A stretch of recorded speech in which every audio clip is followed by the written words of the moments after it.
our waist is 32, hip is 39.2, the full length is a 40, and the knee is a 39. So in this video, we'll be working with a hip pad of 1 inch, but they have the ones of 0.4, 0.5, different inches, but the one we'll be using is the one of 1 inch. You see the texture, they're quite different. I recommend the first texture.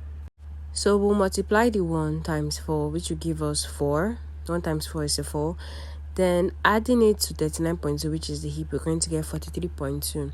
Dividing 43.2 by 4 will give you 10.8. But initially, the original hip is 39.2 divided by 4, which is 9.8.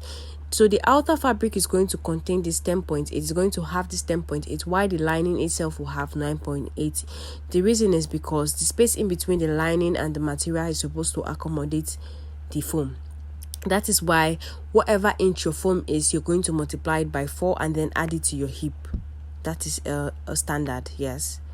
So this is the back pattern bearing the hip as 10.8, and also under it is the front pattern bearing the hip as 10.8.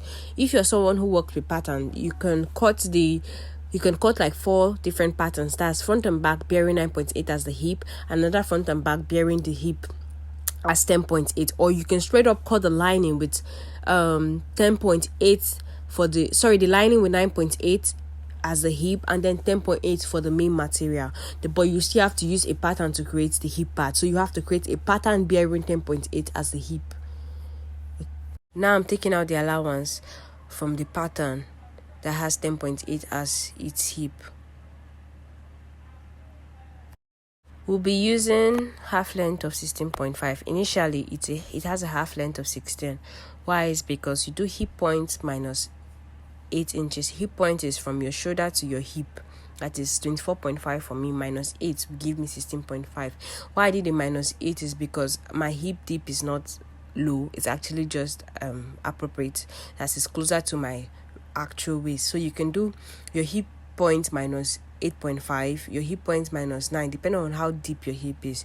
So from my half length of 16, I came down by 0.5, which is the line you're seeing. Then from that 0.5, I will come down by 1 inch. That's from the 16.5, I'll come down by 1 inch, which is where I just marked.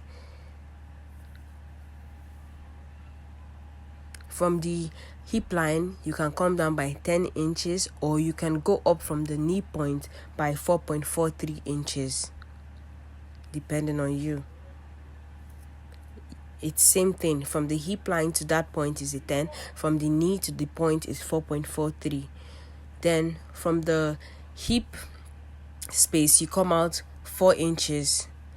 It shouldn't be close to your dart line. My dart line is a 4.5 for my waist. For my skirt waist is a 4.5.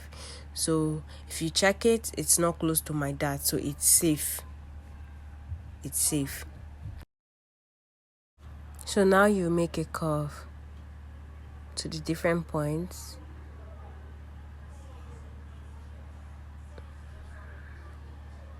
You can also use like a French curve to smooth out that point where it meets at the hip. Now you cut it out. But remember to specify up and down so that you know where stays up and where stays down. So for the back now you cut out the allowance from the back pattern.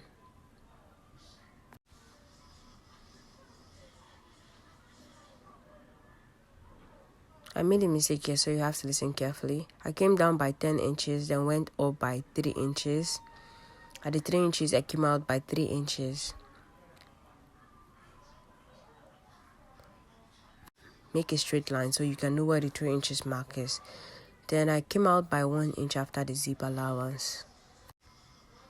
Then I connected it to the 3 inches mark and then down to the 10 inches mark. You can see the way I slanted my hands. They are all in curves. They are not just straight lines. Here, I made the mistake of connecting it back to 16.5 inch half length. I should have come down by 1 inch after the 16.5. Then I smoothened it out with my French curve. You can always freehand this. The basic thing is it shouldn't just be pointed. I also used like another French curve to like smoothen this out to make it into a curve.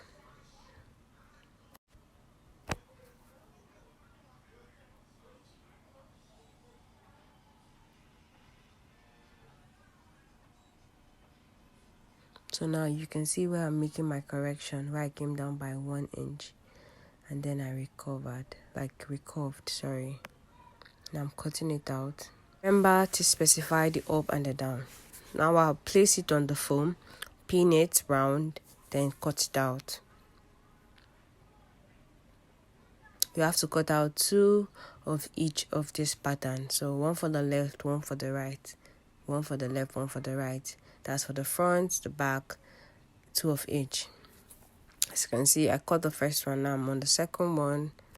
Specify where the hip point is so that it will help you in joining. Then you unpin it and then mark on the foam where it's up and where it's down, because it will also help.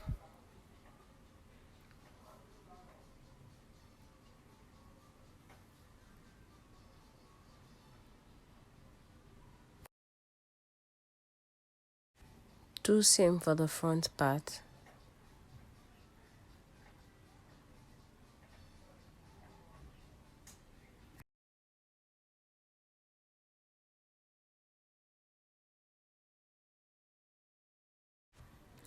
Now you specify where the hip point is and up and down as you did for the back.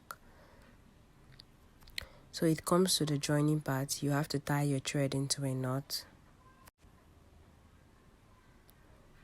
making sure that the 2 hips meet each other. Then you start to join. You have to be very careful here, making sure the 2 sides meet. There are various ways of attaching this, but this is the best way. I like this needle and thread thing. Helps me more than the gumming on. Some people attach the gums to the side of the parts and join, but I feel like this gives me more definition.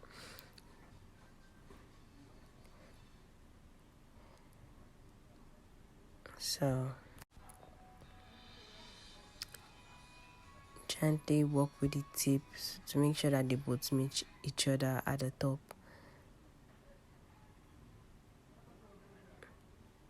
After we should turn it backwards and then still stitch it.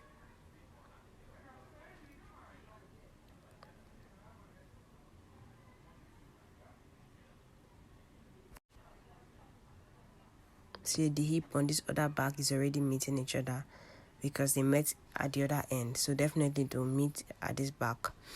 You can see the puffness already. It's giving that pad feel.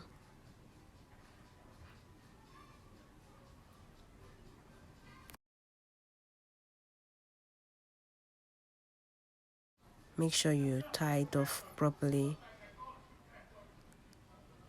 Then you cut out the rope. And you trim out the edges to give it a more smoother feel. The reason why I prefer that first foam to this type of foam is because that one you can iron it like paper stay or gum stay, I think one of those two they call it, and then it will give you a smoother finishing. Then you can sew off the raw edges. Maybe I could do a video of that type too, but for this one it just uses us to snip off the edges so that on your skin it will lap. It won't show that there's a rise. You get, it's going to give you this more natural look. You get, so that's why I'm smoothing it out. Gently do this so you don't take out the initial shape of the bolt pad.